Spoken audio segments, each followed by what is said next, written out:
All right. Hello, everybody. Good morning, good evening, good afternoon, and welcome to Discover Neo4j AuraDB. It's season 2, episode 8.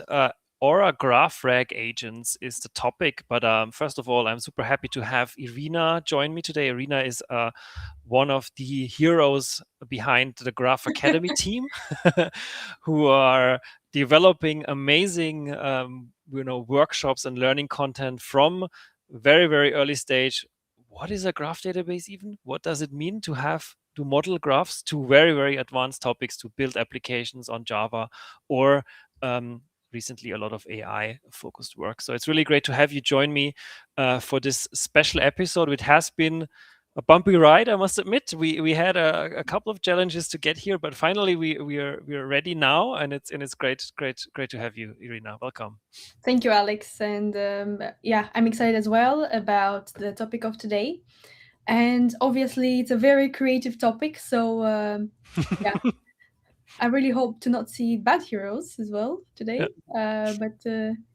Hopefully, fingers crossed. Thank you for the intro. And I'd like to say that you are the good hero here for coping with all of us in the DevRel team and managing everyone and organizing all these great events. So, thank you again. Thank you. And yeah, let's get started. I am curious if the audience has ever thought of creating their own assistant or independent agent that is going to do their tasks, their daily tasks, or whatever they don't like doing, or don't feel like doing that specific moment. That would be nice. Please let me know in the chat as well. I'll have the chat pinned somewhere on one of my many monitors. Yeah, So, let us know. I think that's a great question, right? I mean, you always think of this. I had a conversation with ABK, another colleague of ours, recently, and he said, "Well, I'd like to get this little personal assistant agent that is helping me." And before it was basically impossible. I mean, you had to be very, very rich or very, very influential in some kind of company that you get a personal assistant. But now, it seemed to be somewhere that's around the corner. Everybody gets their own personal assistant, organizing their calendar, organizing their emails, the Slack messages, social media. Would be great. Yeah, of course. Well, the Graph Summit is coming, so I need to plan my travels. Yeah. So an assistant or an AI assistant that would know and read my mind and already book whatever needed, that would be great. Yeah. Absolutely. Yeah, of course. I'm looking forward to it. Okay, so I don't see anything on the chat yet. I don't know if I'm looking in the right place. No, I didn't see anything either, but don't be shy. People in chat, let us know if you build something, what your experiences are, what your stances in general are towards agents, and what's your experience there. We'll like to keep this as dynamic as possible and as open as possible. So as usual, if you're watching this regularly, then we try to make it as conversational, as interactive as possible. If you're watching for the first time, welcome. This is the show around Neo4j Aura and what Aura is and what Aura features there are recently added. And one of those has been an agent, an Aura agent capability, and we're going to showcase that today in a short demo-like session. So yeah, we'd like to keep it conversational and interactive as much as possible, but you can always, if you're shy, always come to the YouTube comments or go to community forums and ask your questions there if you prefer.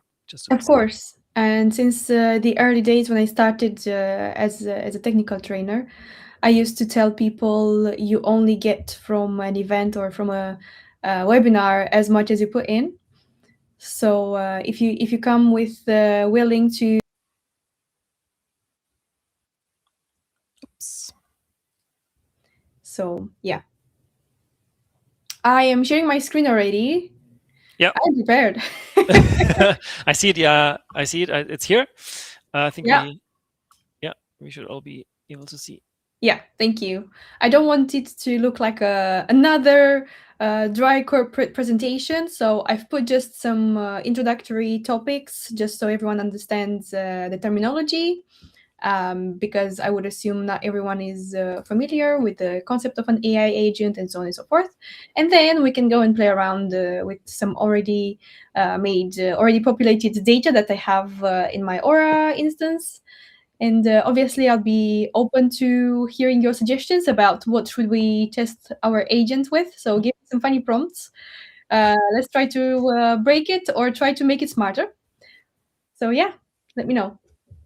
Okay, so I don't really see a lot on the chat. I can see someone saying they're exploring opportunities with agents. That's great. So let's have a quick look at what is an agent. Let's see. My slideshow wants to activate. There we go. So hopefully after the session, you'll be able to build an agent based on your existing, or you can also create another graph with an AI and just build an agent on top of that. Add graph retrieval reasoning to your agent, and I'll show you just in a bit if you have the patience to stick to the end what that means and how you can do it, and also how you can test and deploy your agent as well. So this is what you're going to get from your session. And yeah, let us know as well on the community blogs how your agents look like, and hopefully we will be able to see some quite nice creative posts as well. Okay, so today we'll have a quick discussion about agents. We're going to have a discussion about challenges building agents as well, because I don't know, maybe some of you have already tried to build an agent. And if you got stuck while building an agent, you're not alone. You haven't done anything absolutely wrong. These are normal challenges, and I call them growing pains because we all go through them, and then we learn, we overcome the challenges, and we have a good result in the end. So we're also going to have a demo. We're going to play with some agents and some time for Q&A as well. But this is just in case we didn't have time to cover whatever questions were thrown in the chat throughout the session. So don't feel shy. Please interrupt me whenever you wish so. I'm here to answer your questions, so I'm here to help you learn and understand. Okay, so when we have a certain data set, we want to answer not the easy questions, we want to answer the complex questions.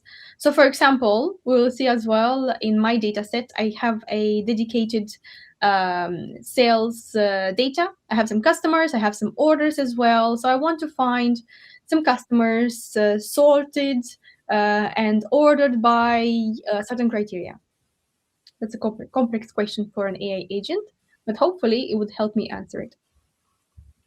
And then maybe some products that are purchased often together, or who is the top customer in the United States with the highest number of orders with the beverage product category. So what we're going to do, if it's a very complex question, we're going to split it into multiple questions, and later on we will answer it as well. Not we, but the agent. We'll ask the agent to answer it for us. And another example is a certain scenario. So we have a story, and then based on the story and the data that we have in our knowledge graph, we want to obtain a certain answer. So what top 4 products can we recommend based on past customer transactions or anything like that? I'm happy to experiment with the data as well. So feel free to throw any suggestions, and I'm happy to test them out as well on my agent.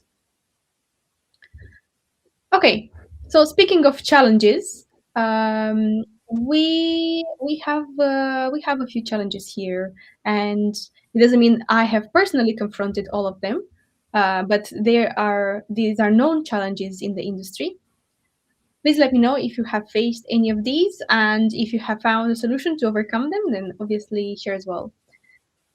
So when we talk about integrating multiple systems or having different types of data sets, we want to have them AI ready.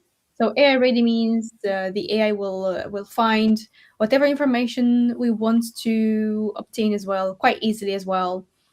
But that's not always the case. So there are some gaps in the knowledge, and that leads to poor accuracy as well. And then it leads to long development cycles because you're going to have to go and fix the data and maybe add more data. Maybe something didn't work well when you ingested all of this, or when you prepared it, and so on and so forth. And that also leads to complicated apps. So we don't want more complicated apps. We don't want to complicate our life. We want to simplify it, right? So we are splitting it into two categories. We have the runtime challenges and we have the construction challenges. So the runtime challenges are with regards to the failures of understanding the data. So when the agent is still loading, is still running, you won't be able to understand what kind of data you have already ingested. Also, the infrastructure. So the data store integration sometimes can fail as well, and that's where you might struggle. Not you personally, but you collectively in general. Also, we can have an ontology-driven design gap. So I don't know if anyone has heard of this word ontology. I'm going to throw a lot of new words here. If you don't understand, please let me know or ask me to explain more. I'm happy to share resources. So an ontology is actually the playbook for your data. You have the data, you have your knowledge graph, and then you would need a playbook that you would use to tell your AI agents how to read or how to understand that specific data that you have given. And sometimes this can also have gaps. And in the end, you would want to enable rapid iteration and refinement. Did we stop sharing? No, I just changed the layout so it's not, the camera is not over the slides. Okay, sorry about that. I just thought I thought something happened or I pressed on something. Okay, never mind. Okay, so how does an AI agent work in Neo4j? Based on our existing graph database or knowledge graph, we create also the ontology, that means the playbook, based on the schema that we have, the nodes and the relationships that we already have in the data. And then we have the GenAI reading the data and the AI agent actually getting built and giving us answers as well. So the GraphRAG engine is part of that once you have created your AI agent. And it also provides advanced reasoning and explainability. So once we get started with testing, you will also see a drop down on the UI where I'm going to expand as well, or if you'd like me to go more in depth, I'm happy to do so. And that's the explainability part. So basically, it's showing us what is the source of that result and why that result was obtained.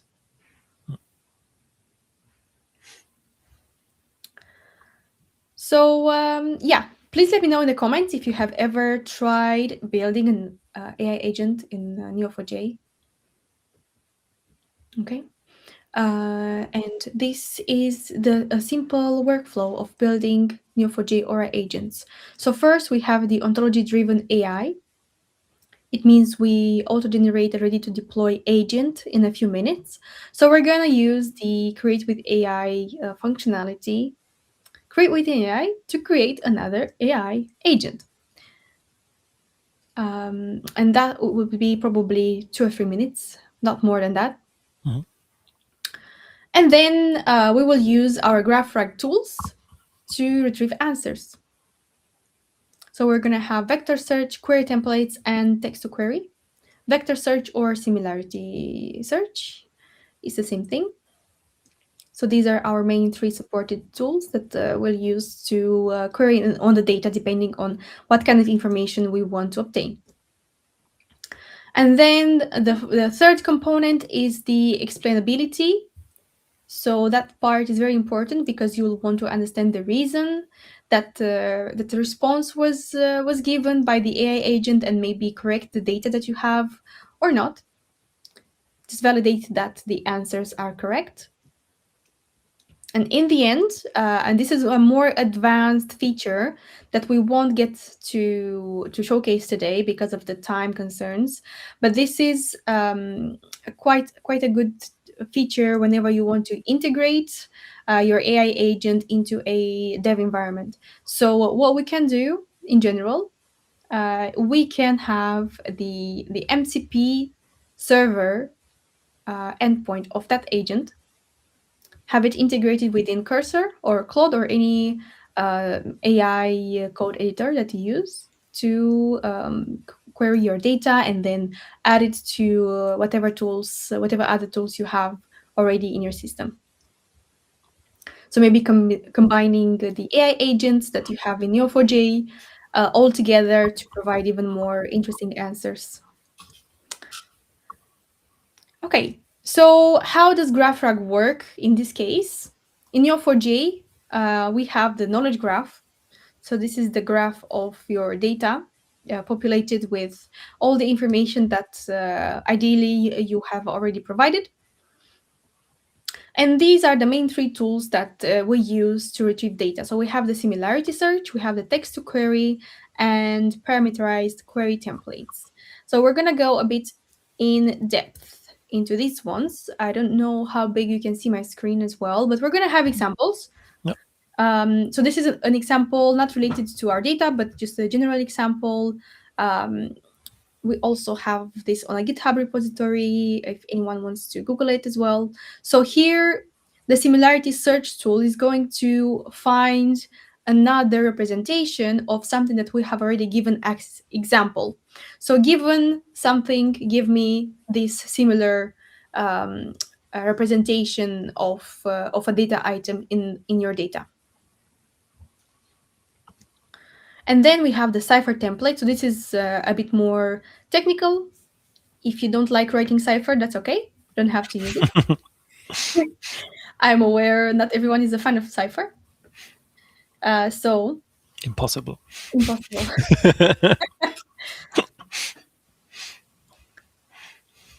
Yeah.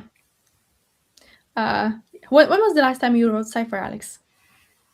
A couple of weeks ago, probably. Yeah. Oh, nice. Yeah. Good. Okay. So have you used AI to write your Cypher, or Yes, can I you? did. Yeah. Yeah. Yeah. So this template is going to help you with that as well. And then you can also customize it and create more parameters as well for more complex queries. And the last one, but not the least, is the text-to-Cypher. So from all these three, this is my favorite one because it converts any text I give to a Cypher query, and then it runs into the database. Okay. Someone is saying they love Cypher. Amazing. That's great. That's what I like to hear. I had to grow into loving Cypher. I didn't like it from the beginning, I have to be honest. My favorite Neo4j tool in the beginning was Bloom. Yeah, Bloom is also great. Yeah. Yeah. Yeah, Which it's now Explore. maybe we can go over a question that came in a bit later about the differences and the beauty of Cypher and graphs versus SQL, because there's a question coming in. But we can let's continue the overview, and then we'll dive into a quick question break maybe. Yeah. Okay. I think we covered this slide, so let me quickly skip. So yeah, you'll have also the slides after this session. So these explanations are here in case you have missed some explanations during the webinar. So yeah, have a look at these as well. I'm gonna skip the slides because we've already discussed about these tools.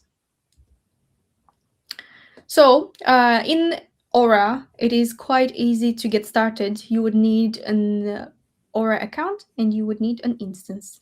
So if you want to follow along, go ahead and create your Aura account or sign in.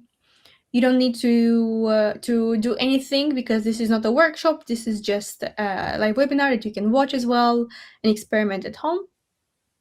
But if you want to follow along, you can do that as well because the time allows us to do so. Okay, thank you for posting those links, Alex. If you also can grab the links for the Aura Fundamentals course, that would be great. If not, I'm happy to bring it as well at the end.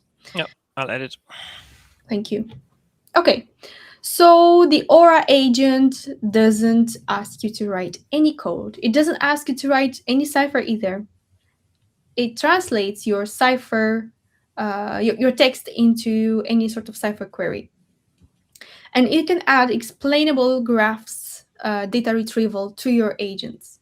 So, which is a very important part because you would want to understand why. So, you can see here in the quick video. Oh, let me try and pause it. I don't think I can. I think this is a GIF. Yeah. So basically, we'll see as well in our demo that you'll be able to find out why was some information provided. And of course, you will use the AI agents probably in more complex systems where you want to combine multiple AI Neo4j agents or different types of agents with Neo4j as well. So that's why you might want to also, create an application as well and integrate them into your dev environment. So having these endpoints available is quite a useful feature as well, especially if you want to go ahead with the developer track that we have on GraphAcademy. This is quite a good idea for you to test out as well. Mm. All right, so the data that we'll use today is the Northwind dataset. It's a snippet of the Northwind dataset. It's not all of it, just so you know, but it has been populated with embeddings. So has anyone not heard of the word embeddings? I don't want to throw words and just assume everyone understands. Probably everybody heard about them by now, but hopefully. Yeah. Okay. Okay, if you have not heard of embeddings, these are the representations, let's say the mathematical representations or calculations for the vectors that those words are going to, or the data that the data is presented. Yeah. Yeah. So someone is asking how flexible are agents? For example, can one agent spawn another or several? Yeah, if you integrate them within your, let's say, cursor ID, you can have multiple agents running at the same time, or even on your Aura UI as well. So I'm just going to wait a few seconds for everyone to make a note. This will also be shared with everyone. So this is actually a public GitHub repository that we have at Neo4j, and you can download the data. You will have to provide an OpenAI secret key, which you can obtain for free from your OpenAI account, just to provide the embeddings. So by default, I will show you as well when you create the agent, the embedding is the ADA embedding. Okay, so the data model that we are working with today, I don't think I can move the slide around because our videos are covering the last. Yeah, okay, thank you. So we have a product node, we have an order node, and then relationships between them as well. We have suppliers, categories, customers, and addresses. So based on this information, we can ask our AI agents to provide us some answers. So I'll just treat it as a black box. I'll treat it as, I don't know which products are in this data. I'll ask the AI agent, and based on that, I'll build more complicated queries on top of it. Or with any other type of data here, we can be as creative as we want. Okay, so when you create your first agent, if you're just getting started, I recommend Create with AI because it's going to pre-populate the AI agent template creation with our default tools. So I'll show you as well how that looks like. And then when you build your confidence, you go with Create from scratch and you choose which tools to use and configure them as much as you want. So when you create your agent, you need to set your agent tone and personality here. this is the part where I'm not very good, to be honest, because I just want to give the specific information and obtain the data. So creating the personality of the agent is what I need to work on. I want to be as quick as possible. But if you want, you can give as many details as you want. Yeah. Have you ever created your own agent, Alex? Have you tested it out yet? I have not tested it out yet. I have seen it, and we wanted to do it, and then it didn't. It didn't. I had no luck on that day I tried it, but I need to. Yeah.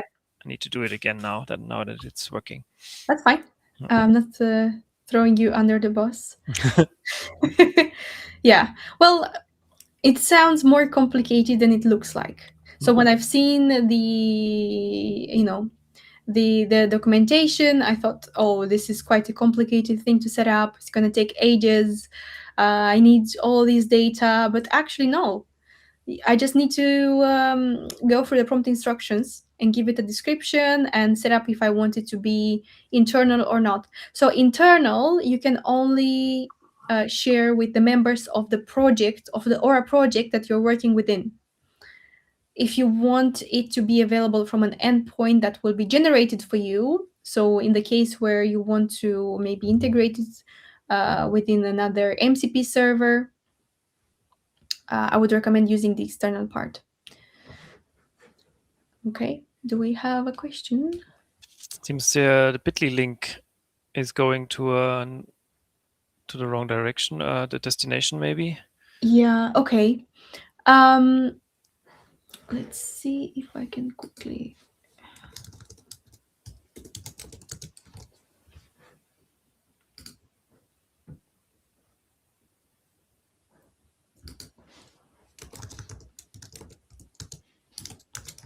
Bear with.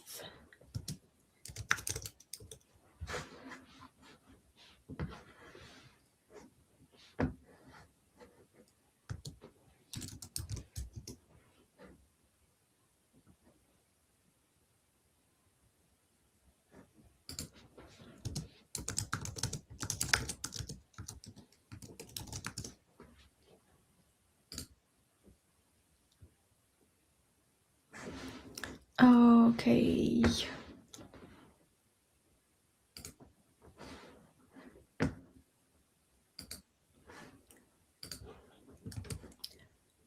Oh,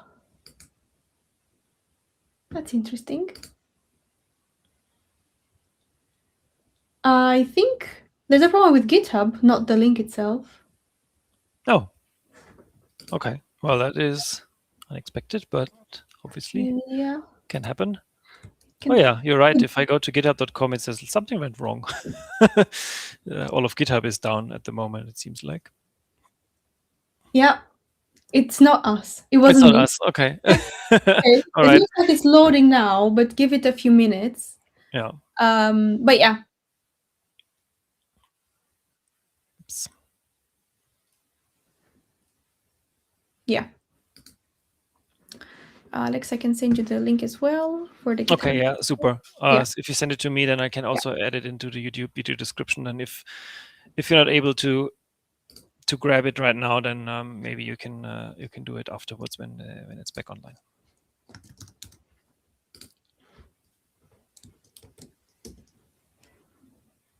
Perfect. Thank you. Yeah. So this should be always available, but assuming GitHub is always available. Mhm. Yeah. That's okay. It happens.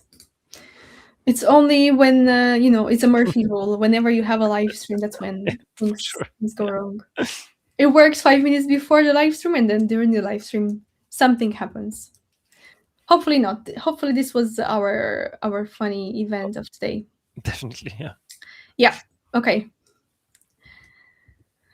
But thank you for pointing out, Samir. Yeah, appreciate it. Let me open the chat questions again. Yeah, okay. We are good. All right. So whenever we add these tools, so you will already have pre-populated these tools during the create with the AI part. But whenever you want to create your own or add another tool, you will need to provide the description, the embedding provider, so also the index and so on and so forth. So all these details that are needed for your data, assuming that your data has already been um, populated with the specific embeddings as well. Also for the Cypher templates, so you don't have to memorize any of this. We also have documentation.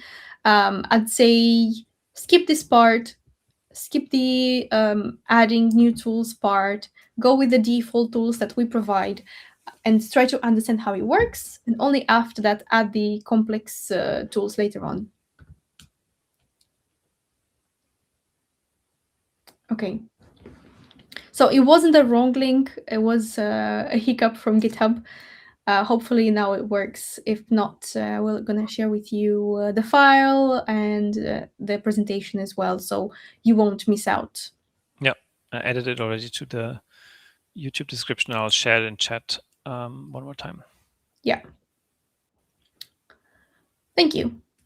So whenever you want to test your agent, what you need to do is just give it a prompt. So on the left-hand side, you have the agents menu, and then here you see as well the prompt, and then scrolling down, this is the reasoning. So this is how everything looks on one single UI page. You can also switch between agents to query them, or while one is thinking, you can go to the other one, and so on and so forth. And then once you are happy with your results, you can make them with your agents and the results, of course. You can make your agent public. So it means that your agent can be accessed via an API endpoint, and you can add this endpoint into your developer environment or integrate it with other, AI agents integration tools to combine and, build more complex applications.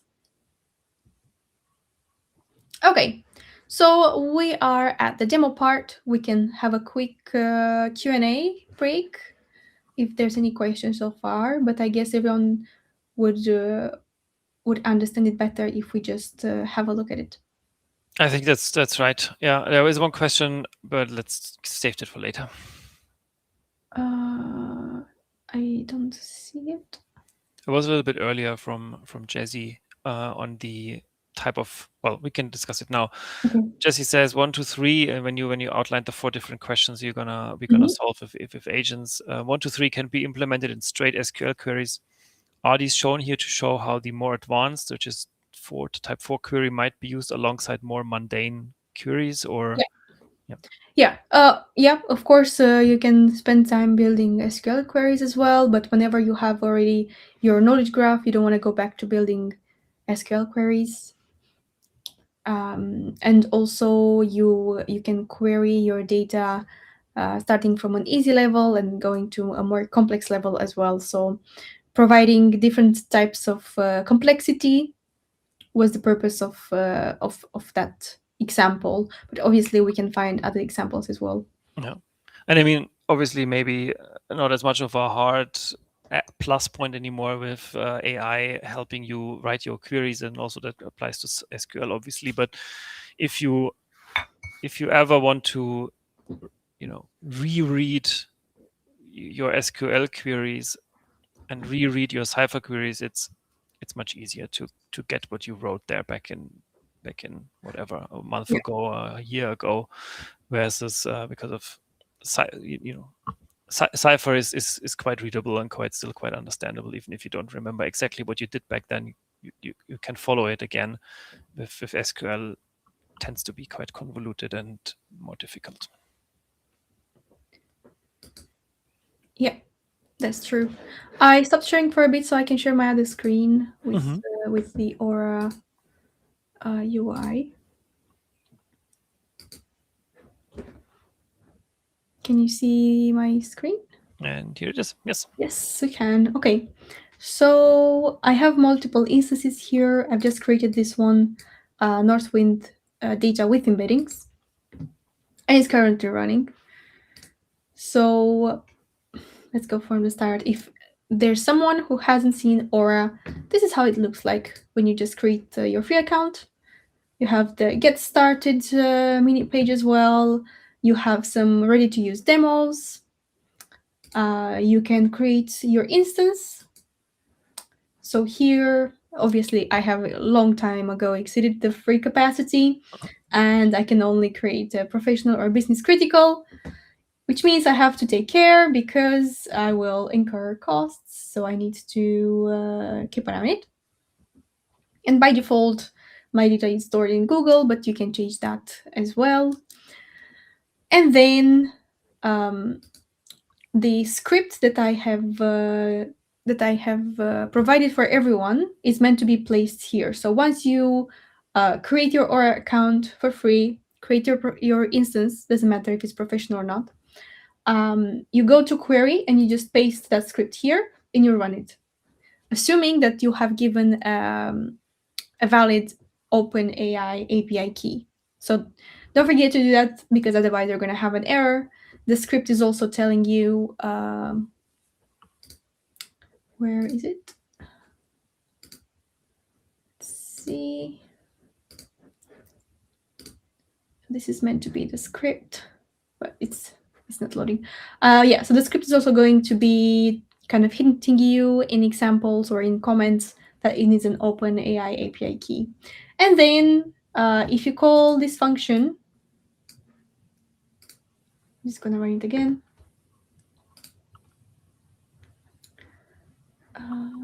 You can as well look at the data model. So the one that was already on the slides. Let me try and resize so I don't divert the whole UI. But also make it as big as possible. So this is a dynamic data model. You can drag it around. This is not a picture that I show just for the sake of it. And yeah, I was asked this question one time. Yeah, so this is the data that we are looking at today, and we can build AI agents on top of it. So once you have a knowledge graph with some embeddings added to it, you can start creating your AI agents. If you don't know how to add embeddings, please have a look at our GraphAcademy website. We have the GenAI track, and you will learn how to do it. Or just generate with AI and use our quick starters. So you need the embeddings for the agents to work. Yes, because whenever we go for these three tools, we don't compare the words or the data itself. We compare the mathematical representation of it, right? Okay. So we want to compare whenever we want to say how similar is, I don't know, a beverage to each other. Actually, the embeddings are going to be compared. Mm-hmm. And this is how it works in the background. So you will need to have the embeddings already in. And there are already, on Kaggle, there are some quite good data sets that already have embeddings if you want to get started. Okay. So you can start with that. Yeah. Okay. So and this is the script is just a loading script. Yeah. So Yuri, because Yuri asked in chat because the script is not available, the code. This is basically just a data loading script to speedline or to get everybody up to speed with loading some initial data. You can use your own data. You can use something else you like. So this is just to fill a database with some a little bit of data, just to have something as a starting point to work off from and to create now a couple of agents. Yeah. So just to give some context, if there are beginners or people who have not seen the importing part, you can add a data source and so on and so forth, and configure data model and run your importing jobs. Or if you already have the script and the CSV files, you can just load the script here and the magic has happened. Which means that all the data, all the CSV files that we have given in the script are going to be available here, and then we just call this function, and we can also look at the model. I can go to explore. So this is a more in-depth representation. Let's go for dairy products. This is a category. We can also run our AI agent prompt in trying to find some dairy products. So this is basically a shop online that had some products, customers, orders, and so on and so forth. So let's get to the agents. If code isn't available, can we at least know the technologies under the hood? Yeah, that was the question. Yeah, exactly. So there's no magic, it's just a script that is referring to some data files, some CSV data files, where we have the demo data in. So that's it. So the agents menu is here on the left-hand side under the data services. And I can create an agent. So here I can go through create from scratch or create with AI. If I didn't have any agent, I had the welcoming screen of create from scratch or create with AI. It's just the same offering, but shown here on the big display. But because I already have an agent, it looks slightly different, but it's the same thing. So just go and find the create agent option and go for create with AI. So I already have this instance running. It means that I cannot change because all of my other instances are paused. So I cannot choose from something else. And very important, you have to opt for this option. This instance contains vector embeddings because it doesn't need to do any other advanced work. So here, select the embedding provider. In our case, it's the OpenAI. So if you remember, I told you needed to have an OpenAI API key. And the text embedding model is ADA002. Okay. So use case and needs, let's say there is a data set on online sales of products, customers, orders, and something like that. So just click on create, and we can see in real time how long it's going to take.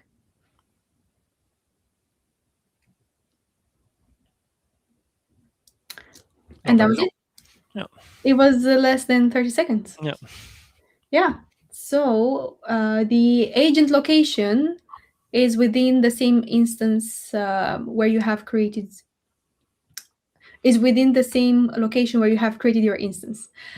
So we can just call it online sales assistant. This is an agent to answer questions about products, customers, and orders from an online sales dataset, including product search via embeddings. So here is the prompt instruction as well. You can give it a nice character, as helpful as possible. You can be creative and yeah, test it out however works for you. Here, I will just opt for the external option already, and I'll enable the MCP server. So once it's created, it's already running, but you will also see the configuration part on the left-hand side. So the AI tool has decided that we will need some various GraphRAG tools here. So we have, let's see, 1, 2, 3, 4 Cypher templates, 1 similarity search, and 1 text-to-Cypher. So let's have a look at the similarity search first. You can change the name here because you can have more than one tool per category, as we've just seen with the Cypher template as well. So this is to retrieve products similar to a query from the product text embeddings vector index. So we can do the same for customers, for orders, and so on and so forth. And the index has already been populated. So all the all the background work has already been created by the AI, and I'll just click on save. Actually, I haven't done anything, but I didn't want to change it either. Yeah. So let's just go with the default. If anyone wants to suggest a prompt, I'm happy to test it out. But I'd like to see which dairy categories are in the orders.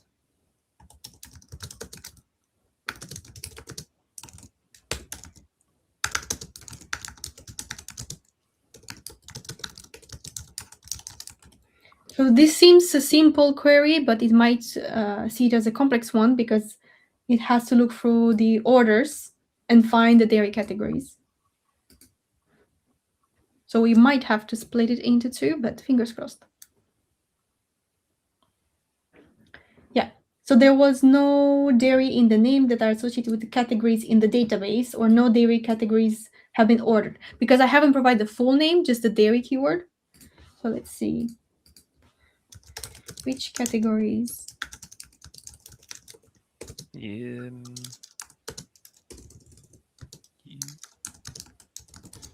you want to suggest something, Alex? Yeah, you spelled dairy wrong. Maybe that. It's AI and not EA. Oh, there you go. So maybe that. Yeah. Throw it off.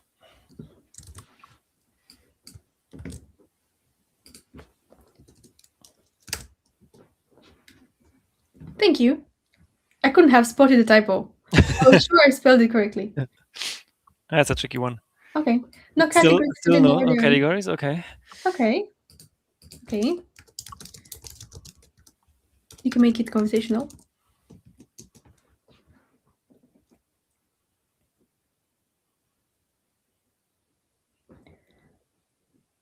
Okay. The category beverages. So I asked what if there are any categories that contain this word. So there is this word. Okay.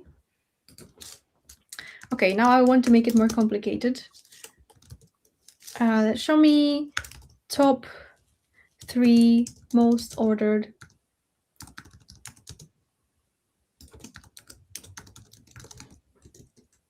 There we go. I'm making typos again. That probably wasn't a typo after all.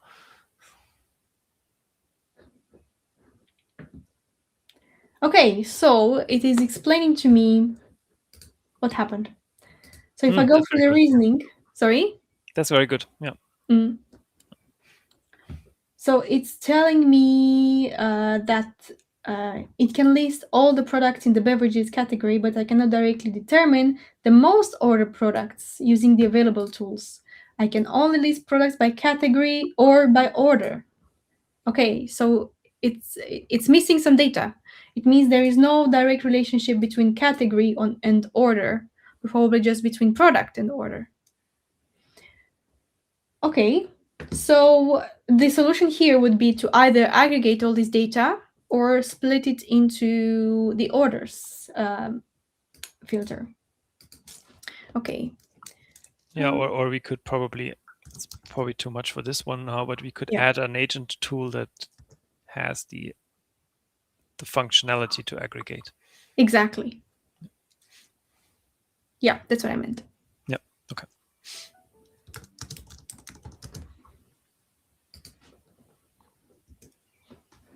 Okay, this is a big ask.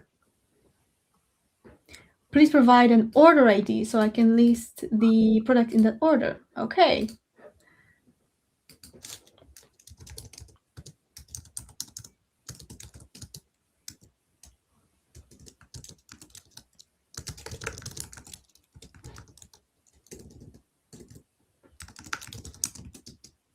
I've made another typo. It might be fine.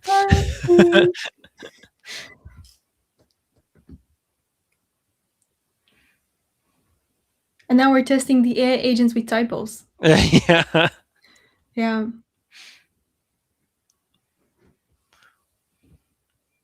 Additional challenges. If it's taking too long, we can stop it. But I don't want to stop it. I see. Okay, so it took a few seconds, but these are just grab them all.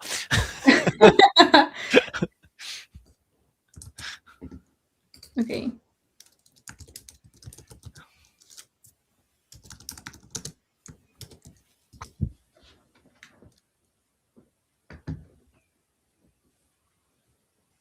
Okay, so we have these products.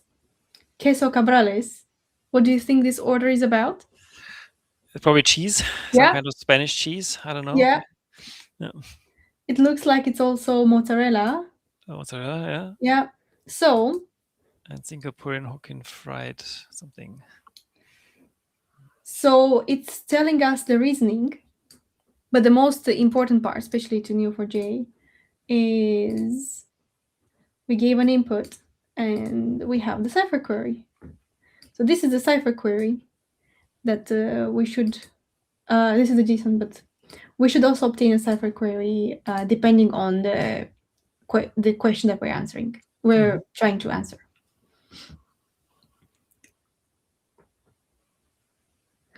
Okay. Do we have any questions? There is not definitely Neo4j/GraphQL. Yeah, I don't think I can follow Yuri. Sorry, I don't understand. Yeah, maybe you can explain what you mean there. Yeah. Okay. So what is, let's see, the top customer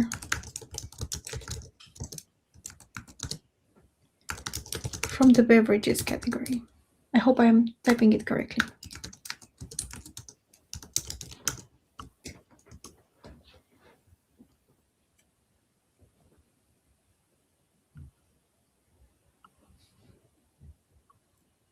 Okay, so I started to make the queries or the prompts more complex, and it's telling me it cannot do everything at once, but it can list all of these. So because I haven't created any complex tools that would aggregate all this data, this is why it's happening.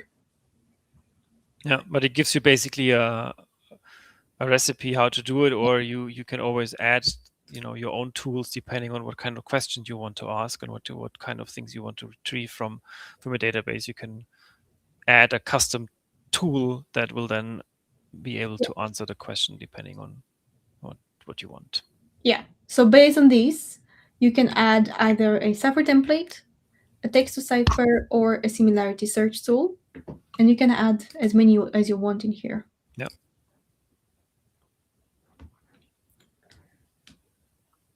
Yeah.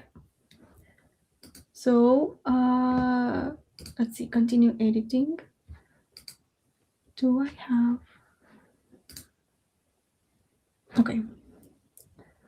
So, because that was the initial screen after I clicked on create agent. Yeah. It was still in the pre-building agent mode. And this is the previous agent that I created. So you can see these both are public. And what we can do, we can go through configure, and we can still see the same UI, and we can make it internal if we don't want to publish it anymore. Okay. And then you would add a cancel or update agent. And to be able to publish the MCP server endpoint for this agent, you need to have this toggle enabled. So then I go on update agent, and then I go through, not copy the external endpoint because this is just for the API. This is for the MCP server endpoint. So there are two perfect. options here. Yeah. And of course, you can delete your agent and all of your prompts and the training that you've done on that agent is going to be gone forever. Yeah. Cool. So yeah, that was everything I wanted to show you today. Perfect. Thank you very much, Irina. I hope this gave you a little glimpse, a little appetite for trying, playing around with Aura agents. We have another session on Aura agents on the 24th of February with our colleague Zach, who's going into a little bit more on the architecture and how it's done, and what you can do. And he's giving it's giving an overview of that during a LinkedIn live that's happening on the 24th. So 2 weeks time. So that's another chance for you to see from our point of view. But as Irina said, this is a tool that is available now. You can use it with the free Aura instance. You can just play around with it. You give it a go. Add your own data or some random test data. Play around with it. Creates a couple of agents. You can use the AI as we shown today, or you can, if you are more advanced, a Cypher user, you can write your own Cypher queries inside the agent and then use it from there. So that's it's pretty cool. And yeah, if you want to watch more Neo4j videos, then I'll be back with another guest, Matthias Buchernroth, who is going to talk about from language to logic, why Graph AI succeeds where LLMs fail. So this is also about the whole topic of context graphs and by contextual engineering or knowledge graphs plus AI is such a good fit. So if you're interested in that, join us on Thursday. And if you are generally interested in more Neo4j AI topics, then Nodes AI is coming up in April. And the Road to Nodes workshops have just been announced last week. And all of March, 5 different workshops will be covering all topics from introductory to Neo4j with AI to MCP servers and Microsoft Agent framework. So it's going to be a wide range of topics. So that's gonna be there. And if you want to know more or learn more, check out the Graph Academy. Definitely, as Irina already said, there's lots to learn there. Check our new developer pages, neo4j.com/developer, which is now revamped with lots of new materials and information and tutorials how to develop with graphs. And try Neo4j Aura. Yeah, thank you, Alex, for having me. Also, there will be an Aura Agents course coming up on Graph Academy as well. So keep yourself updated with all the knowledge you needed. So you can just click on enroll whenever that course is coming up as well. Cool. Yeah, that should be interesting. And yeah, I think that's it for today. Thank you everybody for watching. Thank you very much, Irina, for the quick demo and the overview on agents. And yeah, hope to see you at another live stream coming up the next few days or weeks. Yeah. Thank you. Thank you. Take care, everybody. Bye bye.